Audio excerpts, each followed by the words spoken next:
Starting లో result రాలేకపోతే అది అర్థం ఏమంటే మనం ఈ బిజినెస్ ని మంచిగా నేర్చుకోవాలి అంతే. వేరే అప్లైన్ చెప్పేసి సార్ అప్లైన్ కి రిక్వెస్ట్ చేయాలి, సార్ ఈ బిజినెస్ ని నాకు నేర్పించండి, ఈ బిజినెస్ ఎలాగా నేర్పించండి, ఈ బిజినెస్ లో హోమ్ మీటింగ్ ఎలా చేయటం నేర్పించండి, ఇన్వైట్ ఎలా చేయటం నేర్పించండి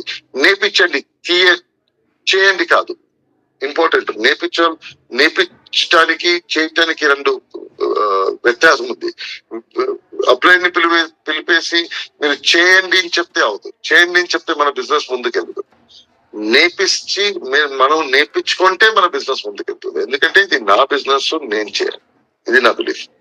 సో నేను అప్లైన్ గారు నాకు చెప్పారు, ఫస్ట్ స్టెప్ ప్రొడక్ట్ యూజ్ చేయాలి. మన సిస్టమ్ ట్రైనింగ్ ఎవరెవరు అటెండ్ చేసుకున్నారో వాళ్ళకి తెలుసు. సిస్టమ్ ట్రైనింగ్ ఎవరు అటెండ్ చేయలేదు మీరు అటెండ్ చేయండి.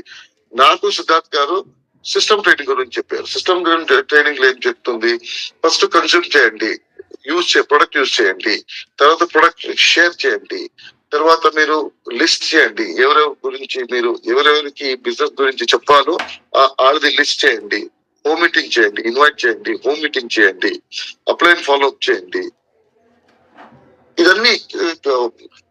ఇదన్నీ చెప్తుంది సిస్టమ్ ట్రైనింగ్ లో చెప్తుంది.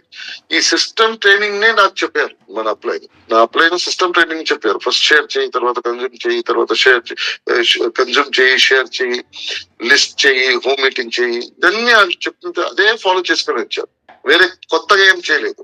ఎందుకంటే నా బిలీఫ్ ఏమంటే అప్లైన్ కి నాకింత మంచిగా తెలుసు. ఈ బిజినెస్ లో అతను ఒక ఆశపడతాడు నేను సక్సెస్ఫుల్ అవ్వాలి అని చెప్పేసి. ఏ అప్లైన్ నా డౌన్ లైన్ నువ్వు సక్సెస్ఫుల్ అవ్వకూడదని ఆశ చేయడు ఈ బిజినెస్ లో. ఎందుకంటే ఈ బిజినెస్ అలాగుంది, అందరూ సక్సెస్ఫుల్ అవ్వాలి. అందరూ సక్సెస్ఫుల్ అవుతే కంపెనీ మంచిగా దొరుకుతుంది, అందరూ హ్యాపీగా ఉంటారు.